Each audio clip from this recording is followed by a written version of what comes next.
distinguidos participantes, a todos los que nos siguen en las redes, los que están registrados en la plataforma de Zoom, los dirigentes de los partidos políticos y a todo el público que nos sigue ahora.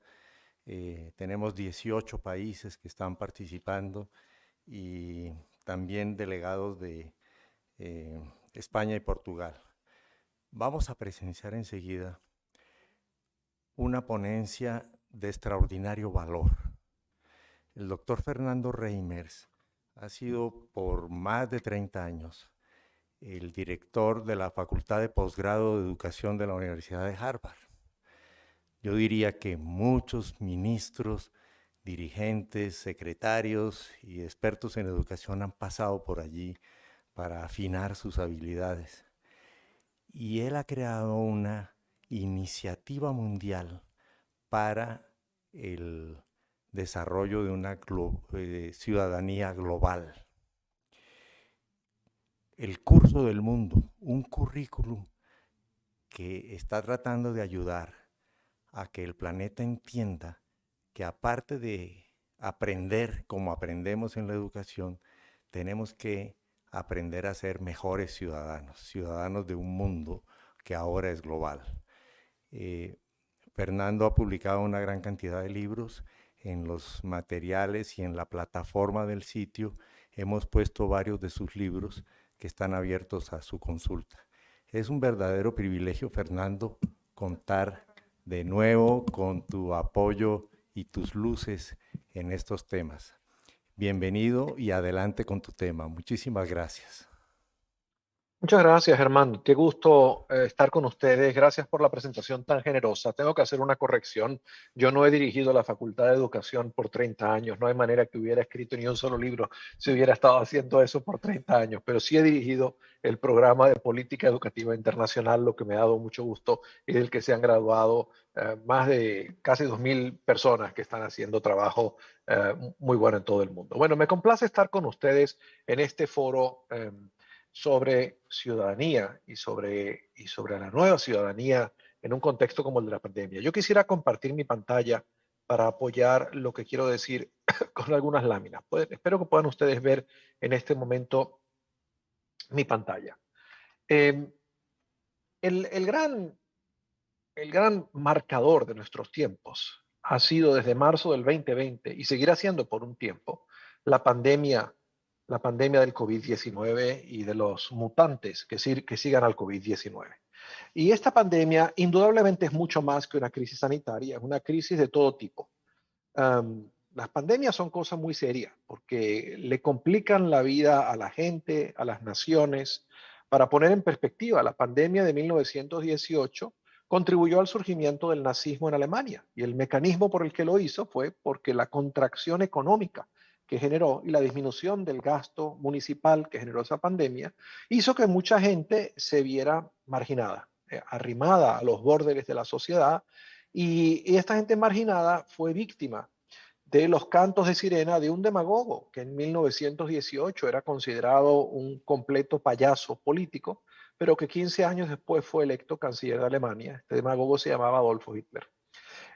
Nadie sabe si esta pandemia va a terminar dando al quiebre con la democracia o no, pero sin duda va a generar complicaciones. Y en ese sentido creo que es muy importante que los líderes juveniles de los partidos se hagan cargo que su liderazgo va a tener que ser llevado a cabo en los próximos años en este contexto complicado por la pandemia. Yo creo que es muy importante tener visiones positivas, no solamente conciencia de las crisis que queremos evitar, sino una visión de cuál es el mundo que tratamos de construir. Y desde mi punto de vista no hay visión más incluyente y sustentable que los Objetivos de Desarrollo Sostenibles, aprobados en la Asamblea General de Naciones Unidas en septiembre del 2015, y que básicamente nos invitan a imaginarnos un mundo en donde quepamos todos y donde resolvamos nuestras diferencias sin violencia y donde nos relacionemos con el planeta de una manera sustentable.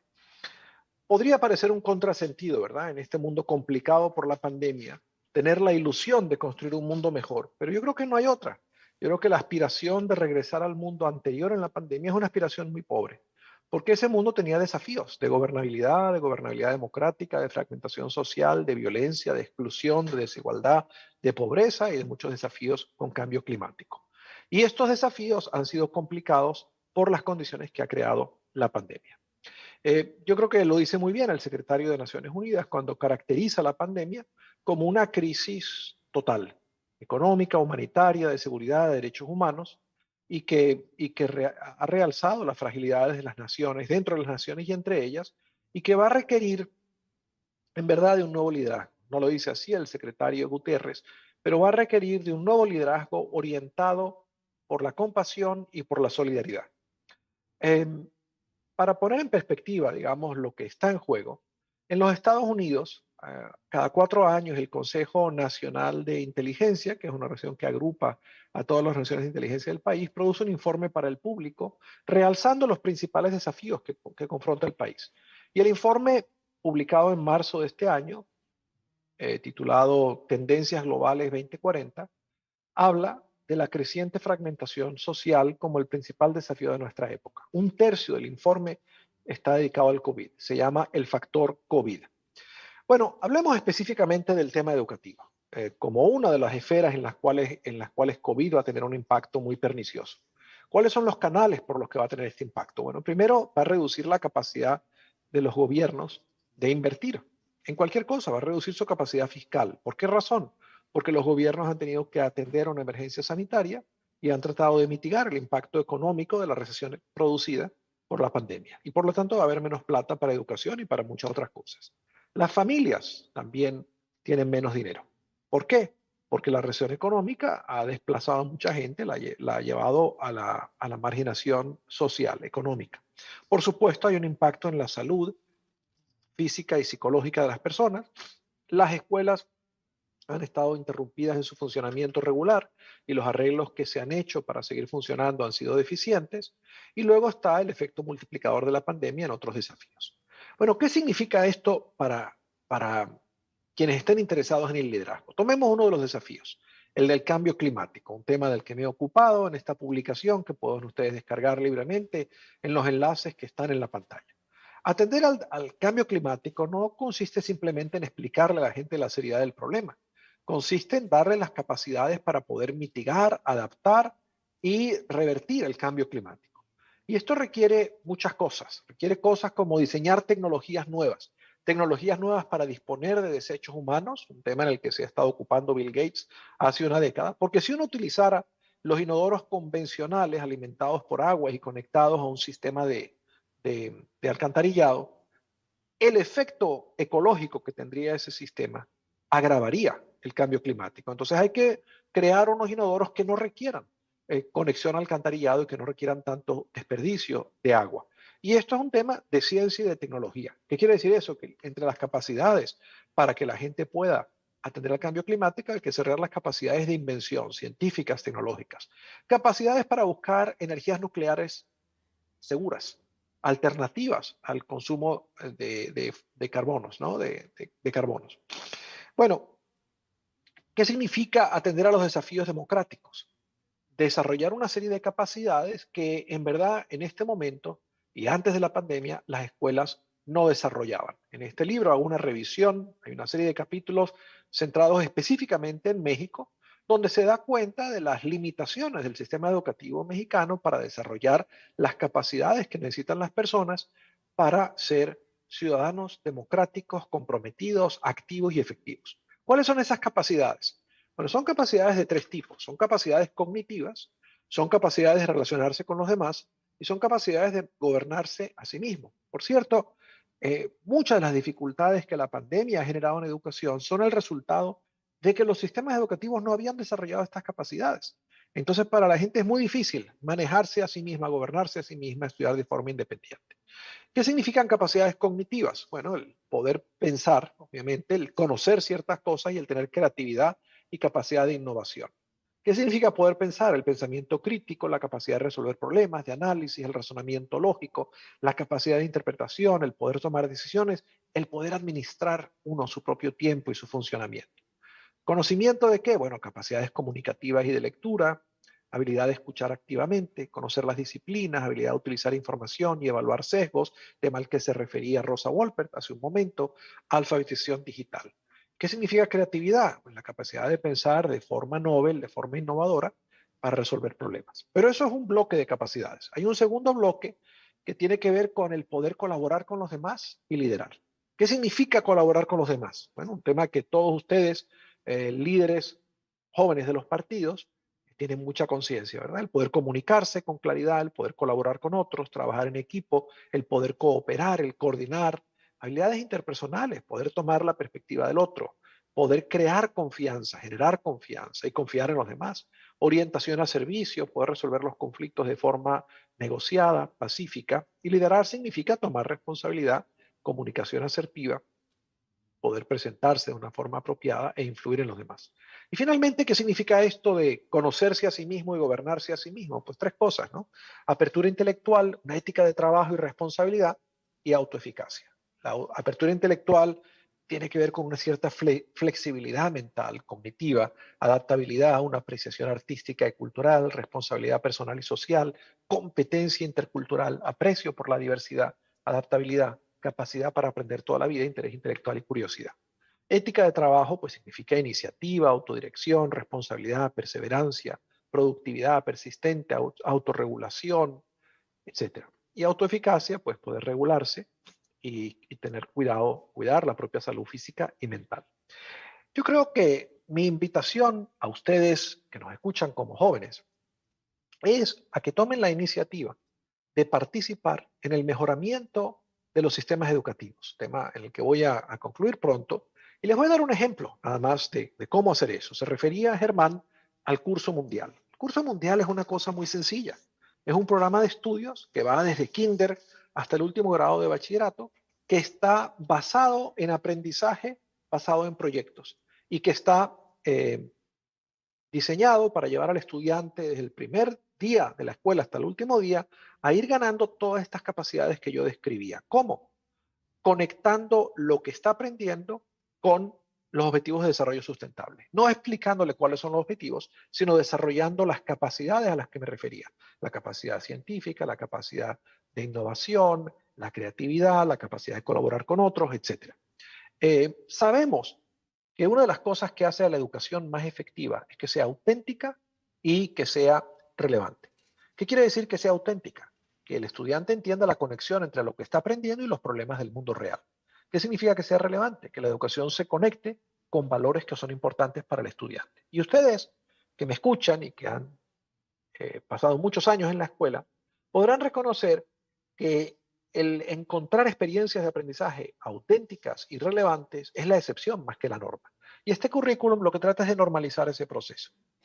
Otra versión, y por cierto, estos dos currículum pueden descargarse en los enlaces que tienen ustedes ahí. El segundo currículum, publicado, por cierto, por el CREFAL en México, y de libre disposición en el enlace que yo he presentado ahí, es una versión todavía más sencilla de hacer eso. ¿Por qué les ofrezco este currículum?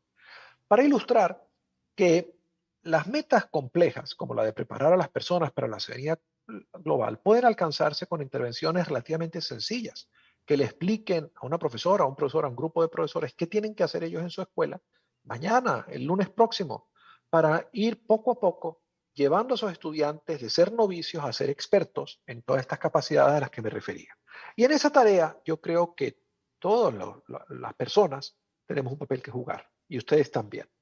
Esta publicación, Educar para la Vida, complementa el trabajo anterior ofreciendo algo muy simple, ofreciendo una herramienta de comunicación. Porque esta publicación lo que dice es cambiar un sistema educativo a escala. En el fondo lo que requiere es comunicarse con mucha gente. Cambiar una sociedad lo que requiere es comunicarse con mucha gente. Para comunicarse con los demás, uno tiene que poder ver el mundo como ellos lo ven. Y en materia de cambio educativo, hay por lo menos 5 maneras de ver el mundo. Y lo que hace este libro es explicar cuáles son esas perspectivas, cuáles son esas maneras, con la intención de dar una herramienta que le permita a aquellos de ustedes que quieran hacerse copartícipes en la tarea de la transformación de una escuela, de un sistema escolar, de una red de escuelas, que puedan hacerlo efectivamente. ¿Cuáles son esas 5 perspectivas? Esas 5 perspectivas son una perspectiva cultural, una perspectiva psicológica, una perspectiva profesional, una perspectiva institucional y una perspectiva política. ¿En qué consiste la perspectiva cultural? En entender que la escuela es una institución que está inserta dentro de una cultura. y que tiene que interactuar con muchas otras instituciones. La familia, por ejemplo. La pandemia nos ha enseñado que donde ha habido buena educación es porque hubo buena interlocución entre los maestros y la familia. Las instituciones comunitarias de diversos tipos, los empleadores, los partidos políticos. Y es esencial para cualquiera que trate de hacer un proceso de cambio educativo, por ejemplo, introduciendo un currículum de ciudadanía global, entender cómo puedo establecer este diálogo, esta interlocución con otras instituciones de la sociedad. ¿En qué consiste una perspectiva psicológica? En poder echar mano de la ciencia más reciente sobre cómo aprende la gente, de la ciencia del funcionamiento mental y del aprendizaje. Eh, y en la medida en que uno haga buen uso de esa ciencia, va a desarrollar el espectro de capacidades al que me refería. ¿En qué consiste una perspectiva profesional? En crear las condiciones que permita que quienes están llevando adelante la tarea de educar basan su acción en saber experto. Y eso se hace a través de normas, a través de formación docente, a través de crear comunidades de aprendizaje, etc. ¿En qué consiste una perspectiva institucional? En entender que un sistema educativo es un sistema que tiene una serie de procesos y de estructuras que son interdependientes, como un rompecabezas. Y que uno no puede cambiar una pieza, digamos el currículum, sin tocar el resto, la evaluación, la formación de profesores, los materiales educativos. Tiene que cambiarlas todas y que estén más o menos alineadas. Y finalmente, ¿en qué consiste una perspectiva política? En entender que el sistema educativo es la organización que toca a más personas en una sociedad, sobre todo en sociedades que tienen una gran población joven, como es el caso de México. Y por lo tanto hay mucha gente a quien le importa lo que ocurre en un sistema educativo y es fundamental que cualquier proceso de cambio entienda cuáles son los intereses de todos estos grupos afectados por el sistema educativo y trate de crear una base ancha, una base amplia de apoyo para que una reforma pueda tener continuidad. Bueno, yo les traigo buenas noticias. La UNESCO, la Organización para la Educación, la Ciencia y la Cultura de Naciones Unidas, en toda su historia de casi 8 décadas, ha publicado 3 informes sobre el futuro de la educación. Y acaba de publicar el tercero hace 2 semanas precisamente. El primer informe fue publicado en el año 1972 como resultado de una comisión establecida en el año 68 y que reconociendo que el mundo estaba cambiando mucho más deprisa que las escuelas, se preguntó ¿y cómo tiene que cambiar la escuela? Y la gran idea de ese informe, titulado Aprender a Ser, fue, es muy importante desarrollar la capacidad para aprender a lo largo de toda la vida. El segundo informe de la Comisión de Futuros de la Educación de UNESCO fue publicado en el año 96 como resultado de una comisión establecida en el año 1992, a cargo de la cual estuvo Jacques Delors, el presidente de la Comisión Europea. Y la gran idea de ese informe fue que la educación debe ser integral, que debes desarrollar conocimiento, pero también las destrezas de utilizar el conocimiento para resolver problemas nuevos, también el autoconocimiento y sobre todo la capacidad de trabajar con los demás en un mundo que va a ser cada vez más diverso como resultado de los diferentes elementos de la globalización.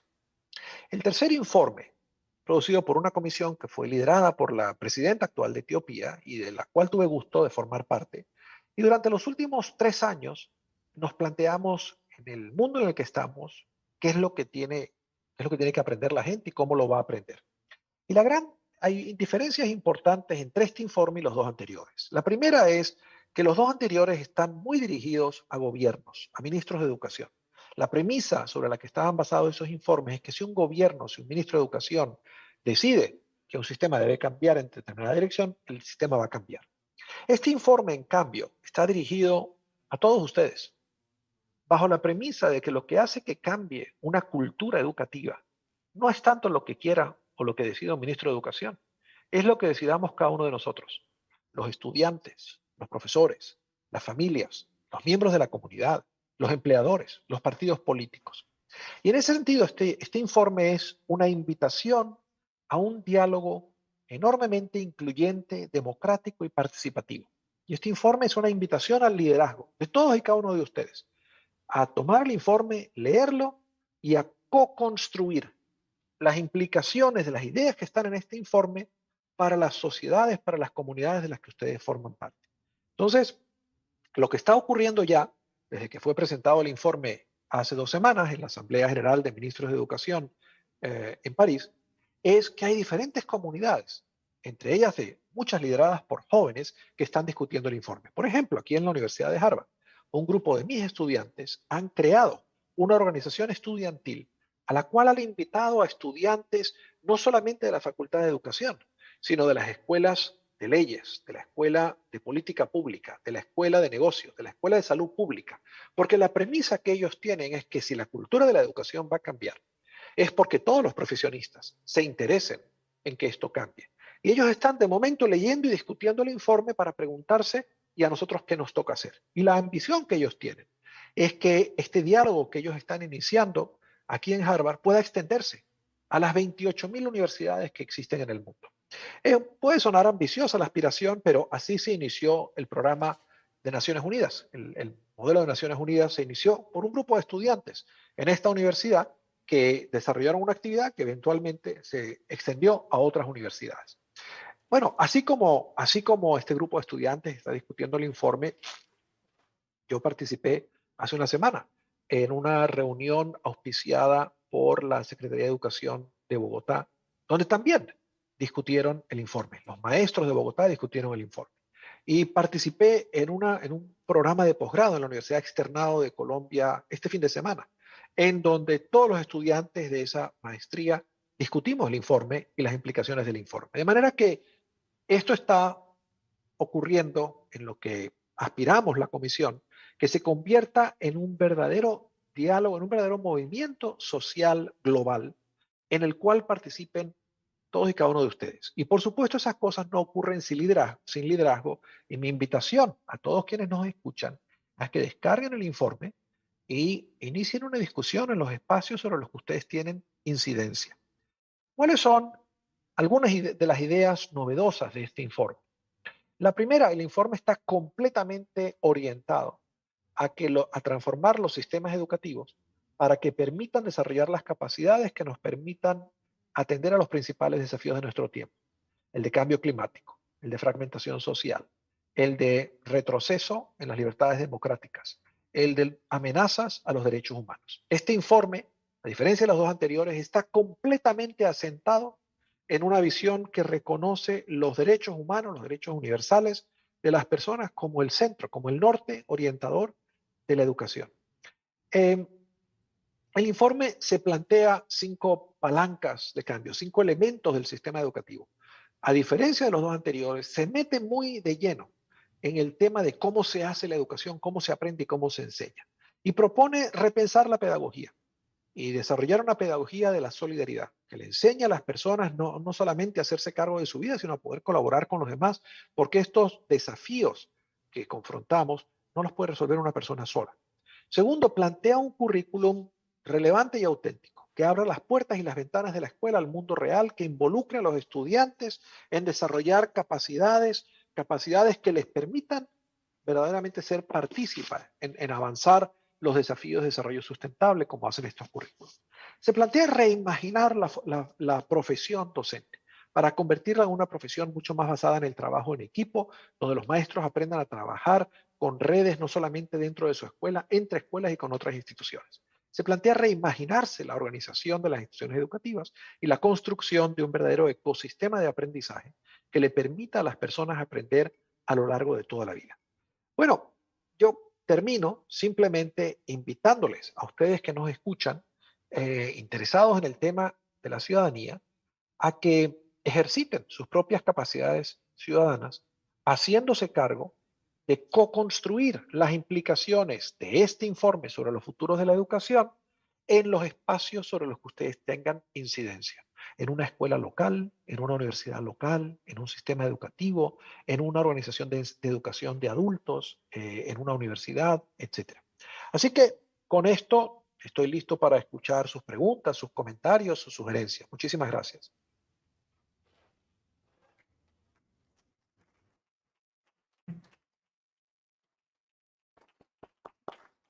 Le damos nuestro reconocimiento, Fernando. Muchísimas gracias por la aportación y efectivamente me gustaría tomar un par de preguntas o comentarios de la sala que ustedes quisieran aportar. Precisamente está eh,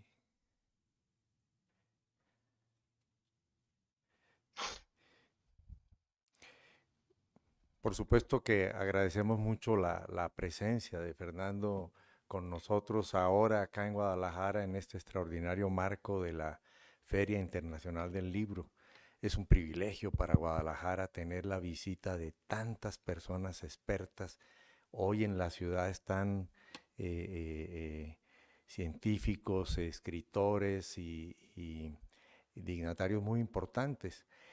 Y nos parece que en medio de la pandemia y con la distancia social que hemos tenido que aplicar, que nos ha hecho que la mayoría de las personas nos esté siguiendo más bien en forma virtual y todo esto, tenemos una oportunidad extraordinaria de construir cosas nuevas y un poco siguiendo la línea que nos plantea Fernando, este informe del futuro nos abre unos espacios muy importantes. Quisiera yo comentar que señaló la escuela como ese núcleo en la sociedad que si uno quiere hacer política y está interesado, tiene que tomarla en consideración, pero a su vez la escuela tiene que ayudarnos a formar el nuevo tipo de ciudadano. Tenemos que pensar muy bien en lo que tenemos que hacer de aquí para adelante. Tenemos una intervención, adelante. Muchas ¿Te gracias. identificas, por favor? Buenos días, mi nombre es Jorge Tortos de Costa Rica. Don Fernando, muchísimas gracias por esas apreciaciones. Realmente es todo un esquema que nos invita a pensar y a repensar. Más bien, es bastante información y ejemplos. Y yo específicamente quería consultar cuando usted hablaba de esas innovaciones o soluciones a temas del futuro, como puede ser también incluso el cambio climático. ¿Cómo hacer para pensar en una transferencia de conocimientos de lo que está ya en el Global North, en los países desarrollados, hasta todos nuestros rincones? Está muy claro el ejemplo del curso, como tal que estaba planteado, también del librillo. ¿Cómo hacer para traerlo hacia nuestros rincones? Y también, como un apéndice adicional, en este foro estamos hablando inclusive de repensar la política en esta ciudadanía global. Entonces también si se pudiese profundizar un poco más sobre esas disrupciones del sistema político desde lo educativo, como cuáles sugerencias nos podemos llevar hacia nuestros países para la reflexión. Muchas gracias. Muchísimas gracias, son excelentes preguntas. Mire, yo creo que esta pandemia, siendo indudablemente una calamidad en muchísimos sentidos y habiendo causado pues, muchísimas pérdidas de todo tipo, educativas, de vida, económicas, etcétera, también nos ha permitido innovar, también nos ha permitido ensayar nuevas maneras de hacer las cosas. Yo le voy a dar un ejemplo. Estoy seguro de que usted, como yo, desde el marzo del 2020 hasta ahora, hemos participado en más encuentros virtuales de lo que habíamos participado en los 20 años anteriores. Por lo menos ese es mi caso. Así es. Ha normalizado el que nos podamos relacionar casi con cualquier persona del mundo. Y yo creo que esa experiencia, una de las cosas que yo he estado haciendo desde marzo, es estudiando el impacto educativo que ha tenido la pandemia y sobre todo generando conocimiento para ver cómo mitigar ese impacto, cómo se puede reconstruir mejor. Y no tengo duda de que la mayor parte de los maestros en el mundo, una de las cosas que experimentaron durante la pandemia fue el poder acercarse a algún encuentro como este y tener conversaciones, tener interacción con colegas de otras latitudes. Y de ahí salieron ideas nuevas, de ahí salió innovación, salió creatividad. Déjeme que le dé un ejemplo muy específico de esta idea. En marzo del 2020, cuando el gobierno de Chile decidió hay que cerrar las escuelas y hay que contener la propagación del virus, un grupo de maestros que son parte de una red que existe en Chile, como existe en 60 y pico países, que se llama Enseña por Chile, en México se llama Enseña por Colombia, no sé si existen en Costa Rica, dijeron, ¿y qué vamos a hacer con nuestros alumnos? Fíjense lo interesante de la pregunta. Ellos no dijeron qué va a hacer el gobierno, qué va a pasar con los alumnos. Ellos tomaron responsabilidad y dijeron, ¿qué vamos a hacer con los alumnos? Y como ellos son parte de esta red de personas que en 60 y pico países se comprometen a trabajar durante 2 años en una escuela de alta marginalidad, ellos reciben una newsletter, un boletín. Y ellos habían leído el viernes anterior a este lunes que el gobierno cerró las escuelas, que la red equivalente a la de ellos en Nigeria, frente al cierre de los colegios, había decidido utilizar sus celulares para grabar las clases y transmitir las clases por vía de WhatsApp. Entonces estos dos jóvenes chilenos que tendrían 25 o 26 años, dijeron, nada, hagamos lo mismo que hicieron nuestros colegas en Nigeria. Grabaron sus clases de español, sus clases de matemática y empezaron a circular las clases por WhatsApp. Y resulta que eran unas clases muy divertidas. Y las clases se convirtieron en una sensación. Ahora las estaban escuchando no solamente los alumnos, sino los padres de familia, gente que no tenía familia en la escuela. Entonces el alcalde se enteró de esto y dijo, yo quiero escuchar las clases también. Y en verdad eran unas clases muy entretenidas. Entonces, este alcalde, en una reunión de 200 alcaldes, les dijo, claro, todos estaban hablando de los desafíos que generaba la pandemia, estamos a finales de marzo del 2020, y este alcalde le dijo a los otros, pues yo conozco esta solución que generaron 2 maestros en mi comuna. Los demás alcaldes dijeron, oye, tú no nos puedes pasar esas lecciones y nosotros las vamos a transmitir. Y entonces estos alcaldes hicieron convenios con emisoras de radio locales, porque estas eran municipalidades relativamente pequeñas, relativamente marginales. El hecho es que en una semana, las lecciones que habían grabado estos 2 jóvenes eran la manera de continuidad educativa para estudiantes en 200 municipalidades. Y esto no hubiera ocurrido si estos jóvenes no hubieran sido parte de una red global cuya creatividad se vio alimentada precisamente por transferencia de conocimiento. La transferencia de conocimiento no tiene por qué ser solamente de norte a sur, como dice usted. Puede ser de sur a sur, puede ser de sur a norte, puede ser en todas las direcciones. Una de las características de la época en que vivimos es reconocer que las buenas ideas pueden venir de cualquier sitio. Y el buen liderazgo es el que reconoce las buenas ideas, vengan de donde vengan, y las amplifica, las pone bajo la lupa, les da luz, les permite que vuelan, como hizo este alcalde, ¿verdad? Bueno, esa experiencia la han tenido muchos profesores durante la pandemia. Y no solamente profesores, creo que las han tenido muchas personas en distintas profesiones. Imagino que también líderes juveniles. Entonces, ¿cuál es la implicación de esto para lo que estamos hablando, de cómo transformar la educación? Que yo creo que tenemos que echar mano de estas herramientas que hemos aprendido a utilizar, mejor o peor, durante la pandemia, como las herramientas que nos permiten hoy estar en conversación.